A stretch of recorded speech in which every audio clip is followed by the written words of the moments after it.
Rambling can either mean to go for a nice little walk, or it can mean to talk absolute rubbish. This podcast is both. Join me as I walk around the towns and cities and highways and byways and canals and rivers and hills and fields and forests of the northwest of England and further afield, all the while giving you rambling talk. Yes, y'all, everybody.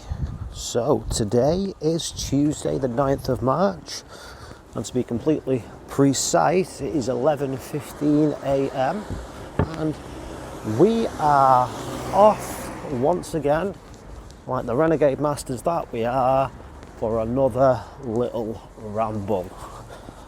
I have actually traversed counties today, so we've left Greater Manchester, we've hopped on our bus, incidentally, which I didn't actually pay for, because all I had was my card, and even though we had a card reader, there, on the bus, it was obviously not operational. And he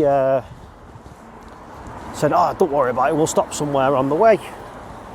And I went, "Oh, there's actually one just up the hill here, literally, 100 yards from Stockport, 200 yards, 300, 400 yards, whatever the fuck it was, from Stockport bus station." I went, "Stop there if you can." He went, don't worry too much about it, mate." And I've come all the way here and I've not paid a bean, which was very nice. I mean, it was only £4 anyway, but no, it didn't cost me a bean to get here. Bus drivers are nice like that quite often. Well, I say quite often. I have found that the bus drivers to the places that are more out of the way to get there don't really care too much. Went for a walk down the Bridgewater Canal with my mate Sean, which was supposed to be coming out as a podcast, lovely little chat, but the editing is proving quite difficult just due to the way that the audio was recorded, so apologies if anybody was looking forward to that. It will come out eventually, just not this week, I'm afraid, but I digress. We went from Manchester city centre to Sale, and I had a bus ticket, and on the way back from Sale I had the wrong bus ticket, and he let me on without paying as well, even though I actually had my card and was willing to pay via the card reader. He let me on for free. I think that was the last bus of the day, so he was very kind in that respect. But anyway, I am Wittering, as is my way. We are in Macclesfield, Cheshire East, and the intention today is to walk from Macclesfield down the canal, past Bollington, past Marple, onto the Peak, Forest Canal, and basically I'm going to go all the way back to Stockport. I haven't got my route entirely mapped out, but it wouldn't be a ramble otherwise, would it? So yeah, let's get our ramble on. That's a song, that, isn't it? Led Zeppelin song. Ramble on. Sing my song. Right, I've definitely not done my research, which is quite often my way, but I didn't realise that the canal is actually a good 2.7 miles away from the town centre. So it says on Google Maps that's 53 minutes walk away, but we're going to see if we can't do it quicker than that. So I've just added almost an hour onto my journey already, which is probably going to take me about 5-6 hours potentially. Fuck it, who gives a shit? Let's crack on, eh? Okay, I honestly don't know what the frig Google Maps was going on about, because I've walked out of town and basically just up the road that goes to Buxton a tiny bit, and here we are on the Macclesfield Canal at Bridge 37. So I don't know, maybe it was directing me towards the wharf or something like that, but all I need to do is get onto the canal, as near as I am to the town centre. So here we are, Bridge 37, and yeah, we're going to get our little stomp on. Let's walk. Right near the Puss in Boots pub is basically where I've got onto the canal. Unfortunately not open, obviously. None of the pubs are open yet. Oh, here we go. A little piece of signage. It's exactly what I need. All right, it's telling me all the pubs and restaurants in Macclesfield that aren't open, so that's a damn shame. The Silk Trader, owned by Robinsons. Yeah, I mean, I didn't even know. Yeah, Macclesfield is known for its silk industry. Since the 16th century, it's been known for its, 17th century, 1600s. The local women were known for making silk buttons. I really don't know why you would make buttons out of silk. I mean, I suppose it's more of a lavish thing for, you know, posh Edwardian and Victorian men to wear on their waistcoats. I mean, I can't think that modern buttons, not modern buttons, but I can't think that sort of everyday buttons for most people, the working classes and what have you, are made out of silk, so it must be an extravagant thing. But yeah, I'll tell you what, bear with me, I'll give it a quick Google and I'll let you know what I find.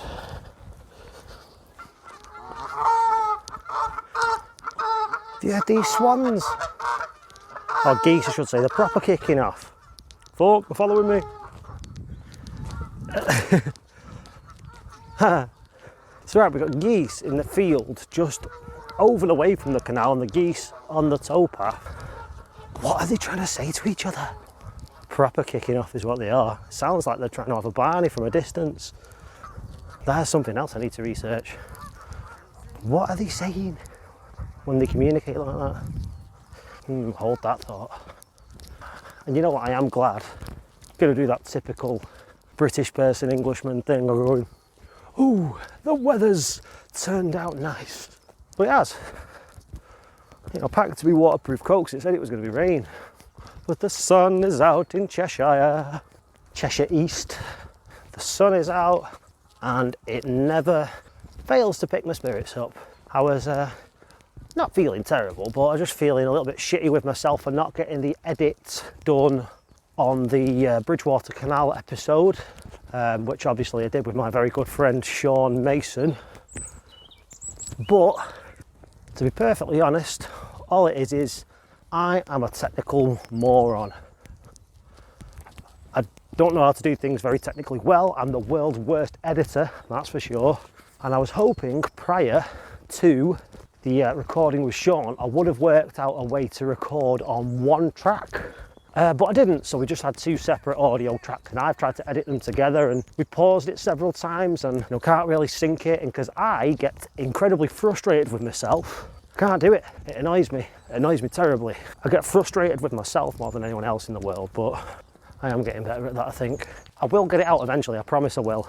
I'll either sit down and do the painstaking task of splicing the conversation together, or find an easier way of doing it if I can speak to someone more technical. Yeah, don't worry, it shall be coming out eventually, but today I'm walking along on my own. The sun is out and it has picked up my mood. Definitely no need for the big coat and the woolly hat. I'm already sweating. Full disclosure, I didn't shower this morning and I'm actually wearing the vest that I slept in. I've got a clean shirt on, but I've got the vest that I slept in on. But I'm not really engaging with any people today. I'm walking around on my own and I can smell myself, but only if I actually try to smell myself. If I just inhale, I don't think I stink too bad, just in my general area, but people that pass me may disagree with that. But hey ho, never mind. Okay, so silk buttons, back to the silk button thing. I'm going to turn to the font of all knowledge, be it accurate or inaccurate. Wikipedia, I'm just reading the Wikipedia article. And I'm fairly certain I don't have to credit anybody with any quotes if I'm just using a Wikipedia article. And if I do, I'll do an addendum later. But right, buttons, Macclesfield. The Mottershead family were involved in the early Macclesfield silk button trade, and through a series of letters it is revealed that there was a sizable trade from 1649. It was a cottage industry involving women and children. In 1698 the corporation directed that poor children or other poor should be instructed in the making of buttons. They could then be employed as outworkers for Macclesfield merchants who bought the materials wholesale and then marketed the finished buttons. Samuel Finney of Wilmslow described this and explained that a good woman, not just any woman mind, a good woman, but a good woman could earn 4 shillings a week, and even a child of 6 could support themselves by assisting in the preparatory processes. In 1749, the manufacture of silk buttons was the principal industry of the town, but by 1795 it had been superseded as buttons made from horn became more common. This legacy was a pool of labour with silk preparation skills and established lines of supply and distribution. In 1765 it is estimated that 15,000 people were working in the silk industry in the town and the surrounding villages. So yeah, it's not telling us much about what posh knobs wore silk buttons. I mean, really, there must have been easier things to make buttons of prior to the discovery that horn was. I mean, surely I would have thought that taking just something solid like animal horn or wood even would be easier than thinking about how small a strand of silk and how intricate you would have to weave it and how tightly you would have to bind it to make a small button the size of a coin. They must have been expensive, them. Yeah, surely making them out of horn or wood would be far easier. I bet the working men did, didn't they? Like you see on them old duffel coats even to this day, that they'll have them like kind of togs, don't they? The wooden little tog things that look like kind of teeth or something. And I bet on some really posh ones you can get teeth. You know, that's the kind of thing you imagine sort of a Tibetan kind of wandering person to have. That'd be cool. Hunting down. You know, hunting's not necessarily cool, but I think being able to survive off the land in that way, although not necessary in urban industrial areas, I still think there's something cool about being able to hunt your own food and survive in that fashion. Use every bit of the animal. Make your own weapons out of the horn and the bone and the teeth. Make spearhead out of it. You know, some would say that we've progressed, but people still hunt, you know, for pleasure or whatever. And even though I wouldn't necessarily take pleasure in killing an animal, I don't think I would take pleasure in killing an animal. I don't know. No, I wouldn't. I don't think I would take pleasure in killing an animal. But I would like to go hunting just once because I do eat meat. Factory farming is abysmal, but you know, we kind of ignore that, don't we? We ignore the fact that these factory farms are out there just, you know, killing fields for animals, and they are grim. But I do think it is natural for humans to eat meat. It's just the fact that there are that many humans out there at the moment. We have to farm these animals to sustain everyone. As much as vegan people would like it, everybody is not going to go vegan, unfortunately. There's no denying it. Meat is just too delicious. Can't deny it. We should be squeamish about eating meat, really. The majority of us are just not squeamish about eating meat. But when you really, really think about it, it is a bit grim. Like, think of yourself just biting into chicken bone and tearing the flesh off. Humans are omnivores. We can live on a vegan diet, but humans are omnivores. Got off on a bit of a tangent there. I was talking about fucking silk buttons. Anywho, let's crack on. Oh, I'm the type of guy that can never settle down. I'm never in one place. I always roam around. I hug them and I squeeze them. I don't even know their name. Cause to me they're all the same. They come with a wanderer. Yeah, I'm the wanderer. I roam around. So that's not entirely true of me. I do wander and roam around. That's something that's good for the soul. But the bloke in that song basically just sounds like he was a bit of a man whore. I mean, I'm sure I didn't get the lyrics entirely right there, but that's basically the gist of it. Sounds like he roams from town to town, mobbing birds. He says he doesn't even know their name, or they don't know his name. Either way, it's all very casual sex. I don't know if he actually says to me they're all the same, but basically the gist of the song is that he's going around shagging birds in different towns and I'm fucking off. Good song, not too sure about the message. Another interesting Mac fact. Yeah, that's it, innit? This is the name of this section. Mac facts. Another Mac fact for you. It has a strong tie with Hovis bread, which you don't really see in the supermarkets anymore, Hovis bread. But yeah, Hovis bread, which was actually founded in Stoke-on-Trent, but it was first mass produced in Macclesfield in 1886. Yeah, but you don't really see Hovis bread anymore. You'd think it would make a bit of a resurge because the reason Hovis bread became so popular, it started getting popular and being sold nationwide in the early to mid 1920s, is because its flour is high in wheat germ, which is very high in B vitamins, which is obviously, you know, B vitamins are what contribute to, you know, energy and battling fatigue. So they really need to get back on that, because 2 slices of Hovis with Marmite in the morning, that is a shitload of B vitamins that is going to jazz you up and get you ready for your day. But I can't remember the last time I saw Hovis in the shops. Maybe I'm just not looking on the right shelf, but I haven't ate a slice of Hovis in God knows how long. But yeah, Hovis are from Macclesfield, essentially. Okay, for you factoid people, Mac Canal facts. Mac facts on the water. So it was opened in 1831 and it's 26.1 miles long. It branches off from the Peak Forest Canal at Marple and runs all the way to Hall Green in Birmingham, it says here, but I've seen some articles online that say it kind of goes kind of Stoke way. Anyway, it's a traditional Telford Canal.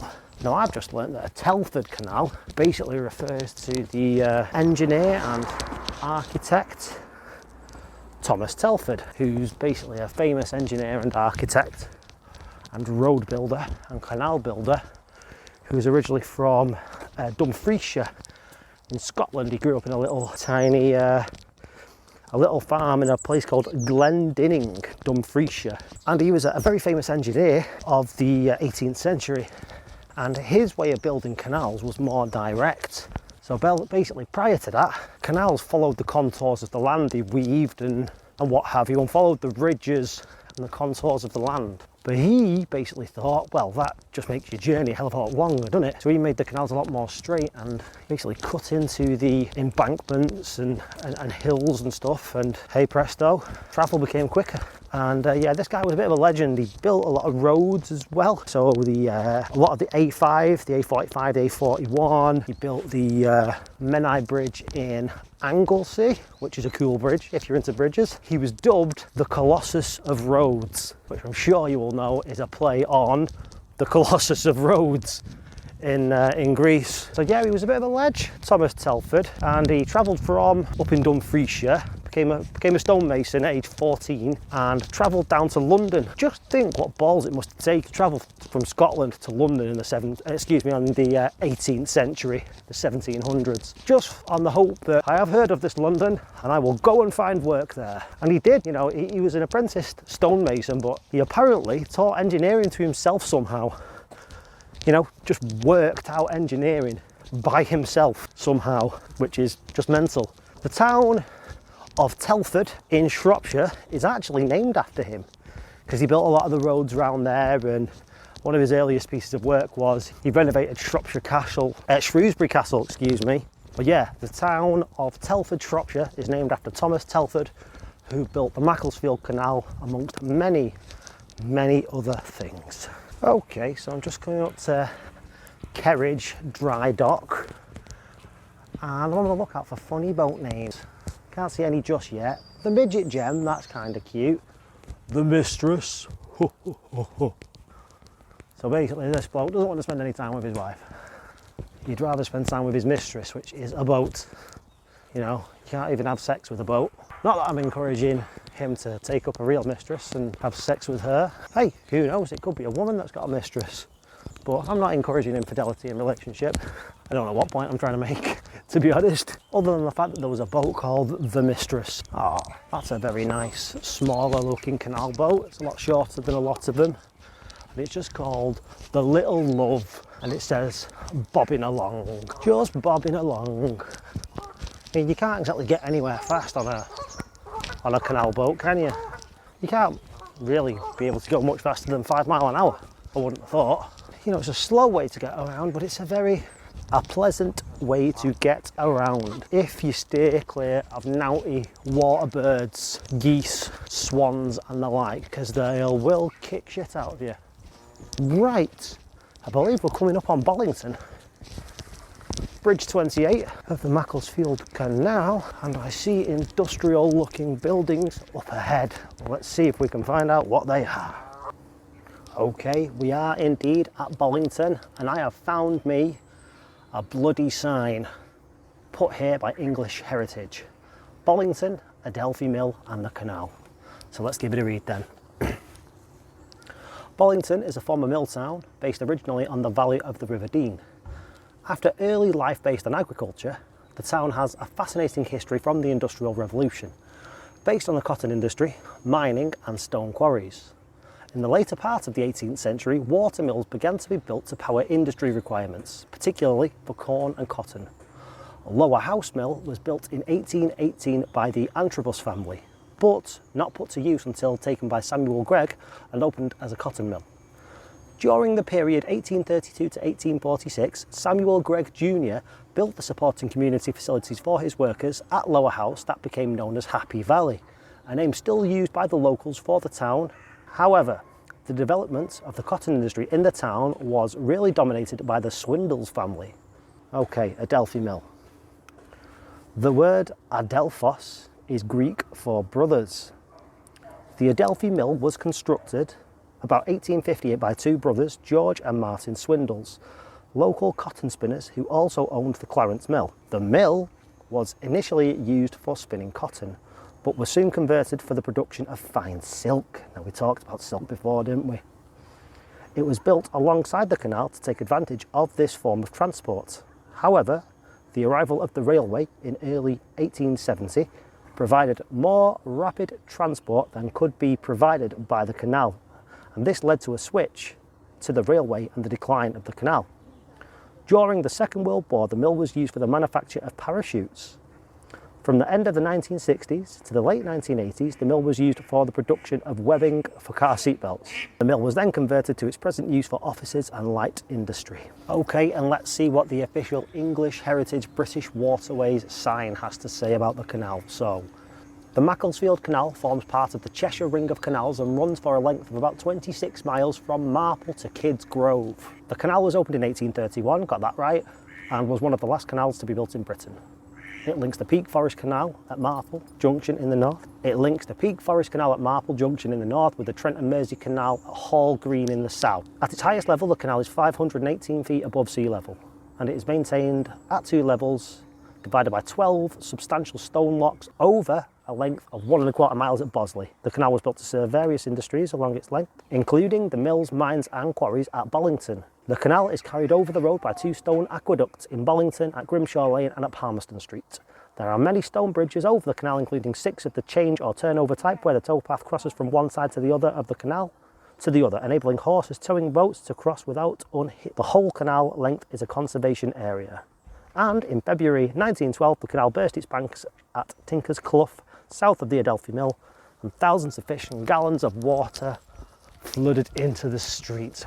My, what a sight that must have been. 3 fish for everyone in 1912. I would have been out there with my net, catching fish and frying them up. Okay, so let's see what notable people there are from Bollington as I have a look on the Wikipedia page. See if I've actually heard of any of them. Samuel Gregg, industrialist. Now, I heard about him obviously on the plaque about the mills and about the canal.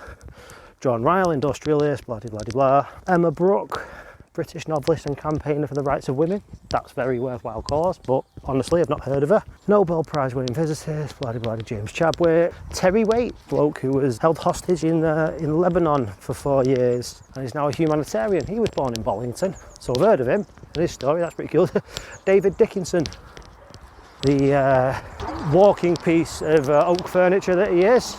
Cheeky chappy TV personality and antiques expert. He was born in Bollington. And a couple of football players. I'm not really too fussed about that. We'll give an honourable mention to I believe he is still councillor of Macclesfield, Tom Mares.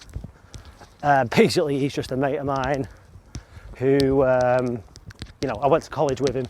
I haven't met up with him and caught up with him in a good while, but I know he listens to the podcast, so shouts out to Mersey, Councillor Mersey, if that is what you still do, mate. Okay, so I may have come up with an amusing canal boat name, but just imagine for 1 second that I am of Argentinian descent and I would own a canal boat painted in the Argentinian flag colours, and I would call it the Argy Bargy. And what I would do is I would boom around on the canal above the top speed I was meant to be going, causing trouble, having parties, playing Argentinian national music. I've no idea what that is. Probably some kind of folk, native folk music.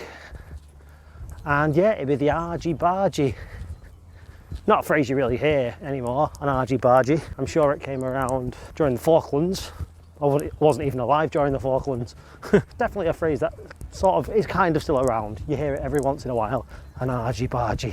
Argy meaning Argentinian, I'm sure. Bargy must mean like a scrap.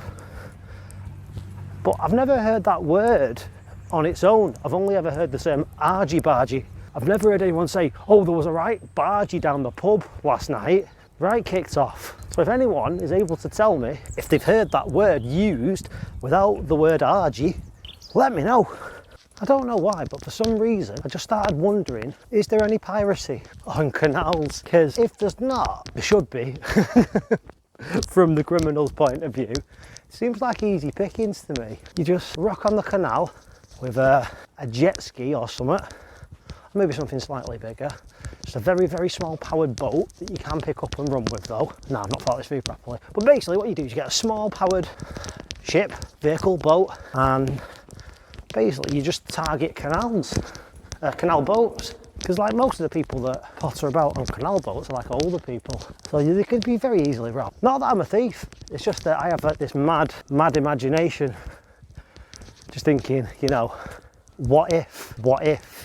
And for some, I swear, honestly, I'm not a thief or a mugger or anything. I've been mugged, like it's not nice. And there was no way I would do anything like that or traumatise anyone like that, even if I was really hard up. But it made for a good film. Basically, I suppose where my head is going, the Canal Bandits. Yeah, there's a film in the making there. Okay, so after a cursory Google, it's talking about piracy in the Suez Canal and in Africa. You know, Somali pirates, that kind of thing. But even when I'm Googling canal piracy UK, all it's talking about is kind of internet piracy. So, any burgeoning UK pirates out there, I'm telling you, hit the UK waterways. It's an untapped market, but you did not hear it from me or this podcast. Okay, now this one's juvenile, but I think this would be a funny name for a barge. So imagine a boat entirely brown in colour. Maybe it's even a manure transport canal boat and it smells of poo. And you could call it the floater. Entirely brown, other than the words the floater written on the side. Now I think that'd be funny. If I saw that, I would crack up laughing. Very, very juvenile, but such is my sense of humour sometimes. Do you ever bottle up some tap water for your little walk or whatever in an old drinks bottle and not wash it out properly? I quite like, most people wash it out, but took a swig of my water then, it's got a little taste of Diet Dr Pepper. It was actually quite pleasant. I like the little hint of flavour. It's nice. So we're just passing through Lime View Marina in Adlington, and nobody really seems to bother with funny boat names. I've seen a couple named after wines, you know, Shires, and I think there was one called Pinot Noir. No one seems to bother with funny names. I'd well be calling mine something funny. What's this one here? To do. What does that mean? Is it like it's a big to do, or is it just nonsense? Yeah, nobody seems to bother with funny boat names. I'd well be giving my boat a punny, funny name. But anywho, let's see what Adlington's got to say for itself, or what Wikipedia has to say for it. The usual industry stuff. This is one that caught my eye though. Adlington made the news in January 2008 when a delivery vehicle shared 18 tonnes of mango chutney on the road through the village. Spokesman for F. Swain and Sons, the company which owns the lorry, said it was just one of those things. 18 tons of mango chutney. My God, that was one hell of a sticky situation. Oh, shit jokes are the worst, aren't they? Okay, as we just pass through Disley now, I think I might see a boat name I quite like. Skedaddle. It's not a word you hear that often, but skedaddle means to just jet off, doesn't it? Come on, let's go. We've got to skedaddle. Oh yeah, I like that one. I've seen quite a few with sort of American themes to them, you know, sort of Texas Star and the Lone, well, there's one called the Lone Ranger. There you go, means of escape. I guess people see their canal boats as freedom. a way to just get off and go wherever you want to go, which you can do on foot, I suppose, but you don't have all your creature comforts with you, do you? Okie dokie dokie. So we're at higher point where the Macclesfield Canal meets the Middlewood Way, an area called Nelson's Pit, which was a coal mine. It was originally called the Shakerley Colliery, and yeah, kind of interesting because not many coal mines in Cheshire. Coal was primarily, you know, the coal fields were primarily in the northeast of England, Wales. There were some in Lancashire, but not so many in Cheshire. Oh, the Boar's Head. Let's see if I can get a takeaway beer. No, it doesn't look like it. Oh well, never mind. So we'll go back to the canal. We could have jumped on the Middlewood Way, but that would have only taken us to Marple anyway, which is where the canal takes us. So we'll go back on the canal, crack on to Marple. Okay, finally at Nelson's Pit, we're seeing some canal boats that are named after like popular culture things. We've got Headwind, which is written in kind of a gothic style, which makes me think of the band Hawkwind. We've got Hakuna Matata, obviously means no worries, what a wonderful phrase. And Northern Soul, and one called Inception, but I don't know if that is named after the film with Leonardo DiCaprio in. Let's see what else we can see though. Carpe Diem, I like that, I've got that written on my skin. Don't know how much I do actually seize every single day these days, but it's a nice way to think. The normal ones named after ladies, Priscilla, Bethany May. Now we're talking. So I've just seen a canal boat entirely in black and grey, and for any Metallica fans, can you guess what the boat is called? What Metallica song would you name a barge after? It's called Wherever I May Roam, and I think that is cool as fuck. That is possibly the coolest canal boat I've seen ever. So there you go, Mr. Metallica fan. You've won me over to your canal boat because I am also a Metallica fan. Oh, now I'm thinking of other song titles that could be canal boats. You know, I wonder if, you know, you need licensing to do something like that. There's one there called Little Wing. That's obviously a Jimi Hendrix Experience song. I mean, it's not got any kind of Jimi Hendrix stuff on the boat. That might just be a coinky dink. But Wherever I May Roam wins. It had the, you know, the jagged M, the jagged Metallica M. But yeah, now I shall have to start thinking about what other song titles would be cool to name boats and design boats in that style of the band. Oh, the Trooper, obviously. Yeah, man.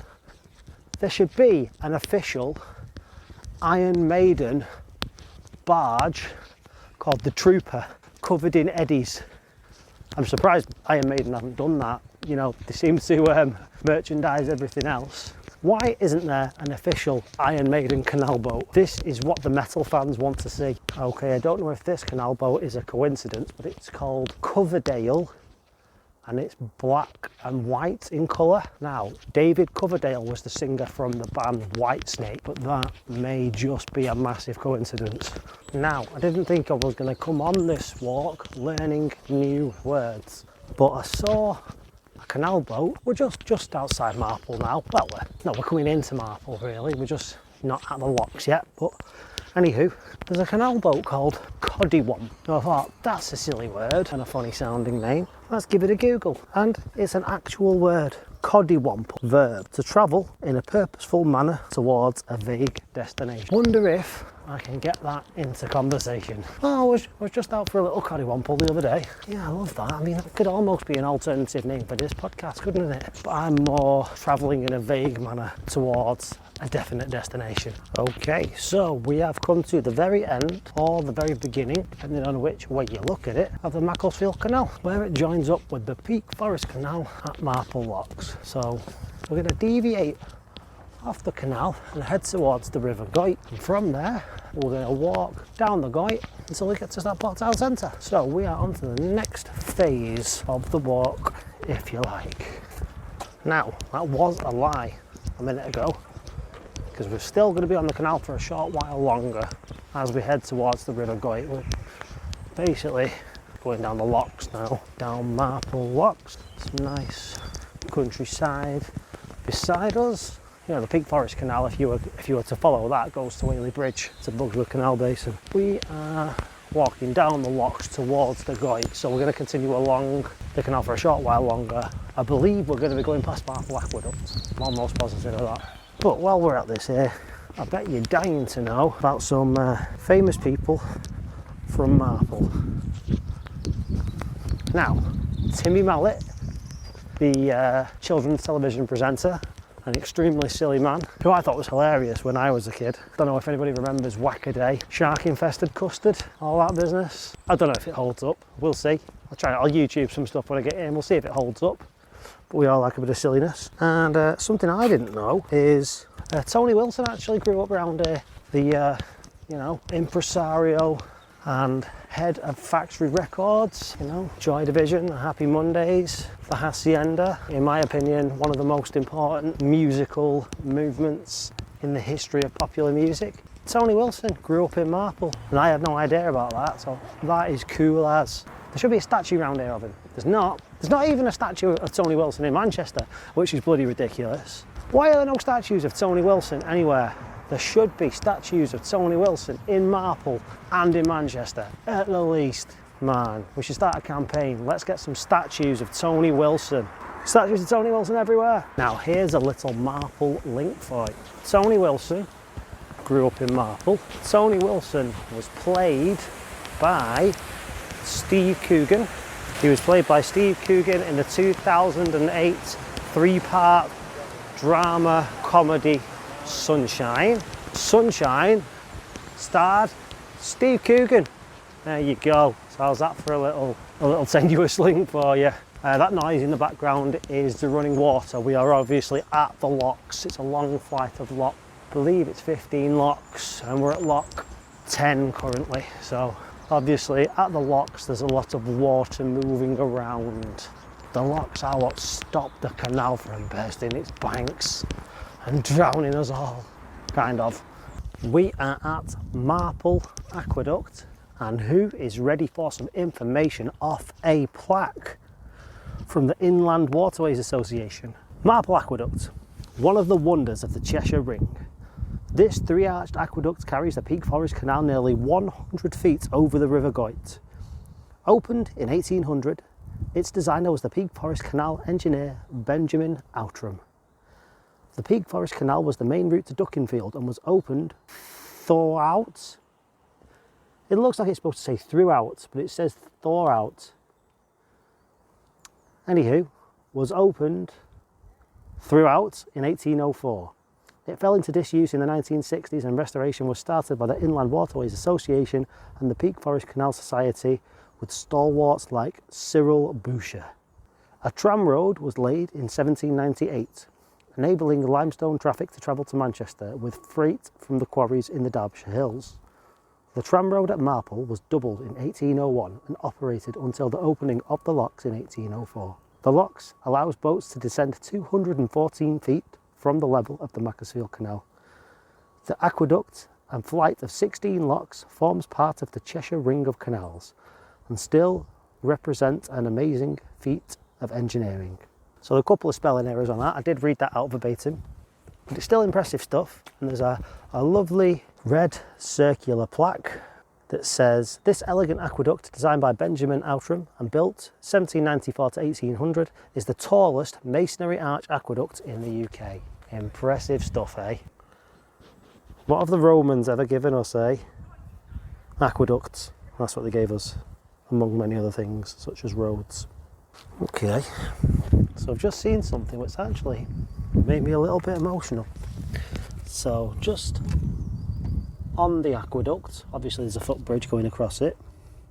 There's 3 bunches of flowers and a poem and some painted rocks. And the painted rocks say on them, "Do not lose hope when the sun goes down. The stars come out." And there's some other little ones that say, "This will pass. Love, hope." And then there's 2 tiny rocks with phone numbers on. It's an 0800 number. It could possibly be the number for Samaritans. And there's a little poem in one of the bunches of flowers. "Sun shining, day bright up here, clouds in the sky, but my mind is clear. Today I won't take it there. But just so you're aware, there's so much love and we will always care. Miss you, Carl. Now, I might be being presumptuous, but that looked like the phone number for Samaritans. It was an 0800 number. And this aqueduct is 100 feet above the river. And to me, that implies that somebody threw himself off this bridge, which is incredibly sad. It's just incredibly sad. I mean, I've felt low many times in the past. I've had, dark thoughts. May have even considered hurting myself on occasion. Who knows? Well, I know, I'm telling you that right now. But I don't think I ever legitimately considered throwing myself off a bridge to end my life. Somebody obviously did. Sorry to be a fucking downer, but suicide does happen, I suppose, doesn't it? If anybody fucking needs a chat, let me know, please. Please, let me know. I love talking, obviously. I'm talking to myself right now. So I would be very happy to talk to you if you want to talk, legitimately. If you know me personally, message me, call me. Try not to be cryptic. If you just say, I'm feeling shit and I need a chat, I'll know exactly what you fucking mean and I'll drop whatever I'm doing.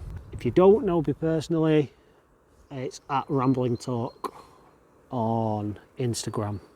I like to talk to me, and then I may not talk to myself, but then I won't have a podcast, but then I'll find out a way to record to people who are talking together on one track, so I don't have to edit it, because editing two tracks together frustrates me greatly, and I might just throw myself off an aqueduct. All jokes aside, get in touch. It's what I do when things are awkward. I sing and I make jokes, because it's a way to cope for me, singing and making jokes. I'm sure that's how many people cope. So hopefully, if you are feeling like shit, maybe you're probably not. But if you are, hit me up.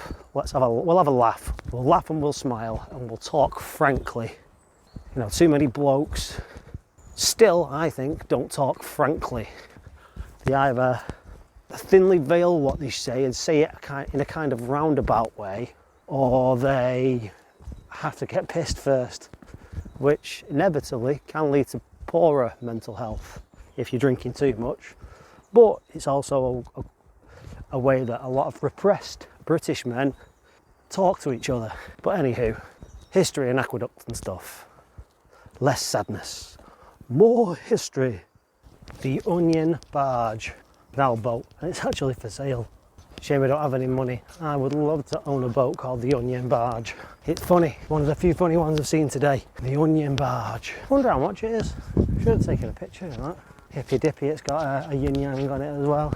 Okay, so we've gone through Marple into Romiley, and we're trying to find now where it joins the Mid-Shires Way, which is a long distance path that runs from actually Bledlow in Buckinghamshire actually to Stockport. This is the end of the Mid-Shires Way, but I'm not too sure where it is.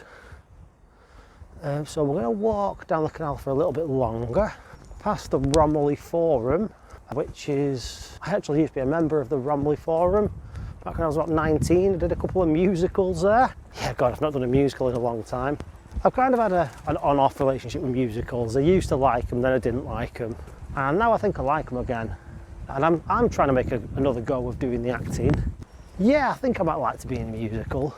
Just can't dance. Can't dance and save my life, that's all. I love singing, just can't dance. Well, not like musical choreography. I mean, when I've had a drink, I can dance. You know what I mean? But Yeah, I mean, like when I was in Guys and Dolls when I was at the Romley Forum, I had to do some very basic choreographed movement, and God, yeah, that was hard. I used to piss around some rotten at college when we had to do dancing. Just used to dick around at the back with my mates Rory and Stuart. Maybe if I really tried, I could learn to dance. Maybe I should, now I've got the time, learn to dance. Next on the list of things to do, dance lessons. One of these days I'm going to learn how to read an Ordnance Survey map, because I'm just trying to find an Ordnance Survey grid reference for where this next turning is. I mean, I'll be able to find my way back to Stockport, it's not a problem. I'm not that far. I'm just following basically this bloke's particular walk online from Walking Britain. Never mind, I'm just looking for some steps down to the left. So I found my way to my next port of call, the Chadkirk Country Estate. I'm just at a little plaque once again, near a little crappy hole in the wall, which is a very nothing thing to look at, but it is, and or was apparently, St. Chad's Well. This ancient holy well may have had its origins in Celtic times, but has come to be associated with St. Chad, the 7th century bishop of Lichfield, whose missionary work in spreading the gospel may have brought him to this remote corner of his diocese. St. Chad is regarded as the patron saint of wells and springs. In the Middle Ages, a well dedicated to him at Lichfield was said to have medicinal quality, and its waters to bring about miraculous cures. Ancient Celtic sites were often associated with water in the form of sacred pools and springs where offerings were made to the gods. As part of the process of conversion to Christianity, places where pagan worship had taken place were often adopted by missionaries for Christian worship. This may be the way that our well came to be associated with St. Chad. So I suppose that's why it's called Chadkirk, after St. Chad. Chad sounds like a very American name. Why was he St. Chad? Like Chad Smith from the Red Hot Chili Peppers. Coming up to the car park here on the Chadkirk Country Estate, and it just reminded me of when I was about, God, I was probably about 17 or so. Me and a couple of mates of mine, Mark Vickers, one of my best mates, who I'm still mates with to this day, and a lad I don't really see anymore, Dale, used to come down here, and they basically used to come down here to smoke weed. I've never been a very good partaker of the cannabis plants myself. I have a very, very, very low tolerance to weed. It tends to fuck me up. Like weed, when I have a little bit of it, like it just makes my thoughts kind of race. My thoughts are already racing all the time anyway. It makes me think about too much.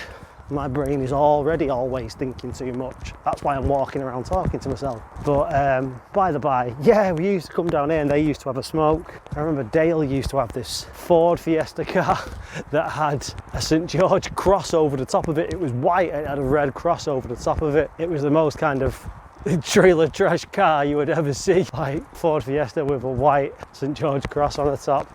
God, if you saw somebody driving that around these days, you'd think there was some kind of neo-Nazi.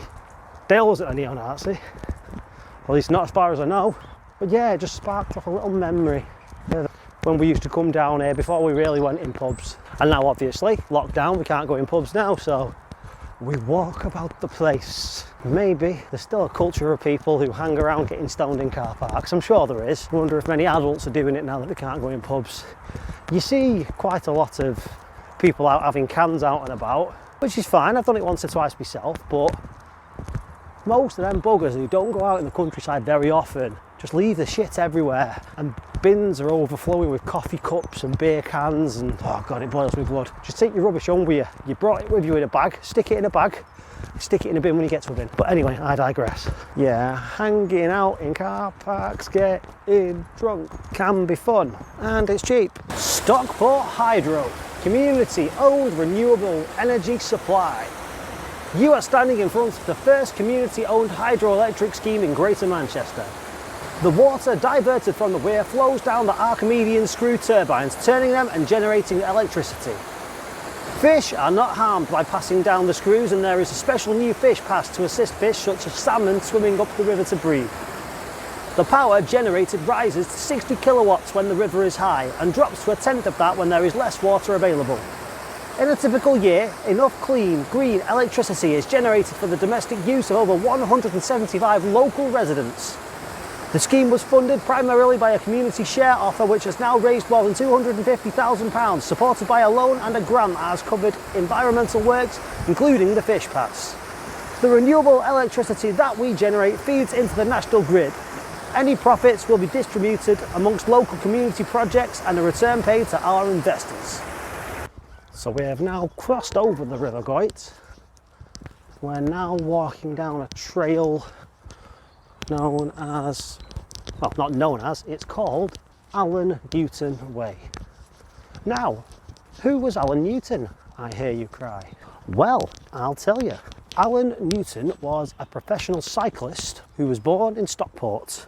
He got a bronze medal in the 1952 Olympics in Helsinki in the team pursuit event, and he was an apprentice electrician, and he said his training consisted of working 40 hours a week, riding his bike with a toolkit on his back. There you go, that's who Alan Newton was, and he has a path named after him which runs from Stockport to Marple. This is part of it. So we've crossed the River Goyt once again off Alan Newton Way now. We're in an area that's called Poise Brook. We're just kind of coming up to the edges of sort of Bredbury and Opperton, closer to the town centre, Stockport now. And we most certainly are back in Stockport, because there was, I was thinking, there's a nice little placky sign that I can read you. And I get towards it, and half of it's been smashed off and sort of melted and burned. So we're definitely back in Stockport. But what was left was telling us about all the lovely flora and fauna that grows around here, wild garlic and such. When the sun starts coming out a bit more, hopefully the wild garlic will start sprouting, because I've been known to get my forage on, you know, picking wild garlic, which I've used in soups, salads and stuff like that. Everyone says wild garlic pesto is a good one. It's quite a strong, pungent taste. You know, you can smell it when they are blooming, but I really need to learn how to forage a little bit more. Like pick wild garlic, pick blackberries. Everybody knows what blackberries look like. Brambles around here everywhere now. You know, blackberries are everywhere. But I want to know how to forage more. I've occasionally come across a bit of fennel. You know fennel by its smell. But I want to know what else I can forage for. You know, there's loads of stuff. You need to be with somebody in the know, just so you don't end up picking something that's bad for you. But there's so many foods and, you know, sort of like natural medicines and whatnot out there. Just things that are good for you and free. Yeah, mushrooms and the like. But you need to go with somebody who knows what they're picking. Especially when it comes to mushrooms, if you catch my drift. Yeah, I want to make friends with some people in the know when it comes to foraging of all kinds. Hit me up, let's go on a little forage. Hit me up at Rambling Talk on Instagram. My DMs are open. Let's go for a forage. And that is not a euphemism for sex, it just means picking food. Spring is most certainly on its way. I've just come across a nice patch of wild garlic. Undeniable what it is by its smell. I've not picked any because I've nothing to carry it home in, and it's a bit close to the path. Yes, spring is upon us, ladies and gents. Idea for a dish involving wild garlic. Wild garlic sag aloo. Wild garlic is a leafy green, but obviously it has a garlic flavour, albeit a touch milder and more pungent. But when you kind of cook it, it kind of turns out like spinach. So what you could do is have some portion of spinach, some portion of wild garlic, and basically make sagaloo, you know, curried potato basically, but with wild garlic. Yes, it's going to be a game changer. And now we're just overlooking the small waterfall in Woodbank Park.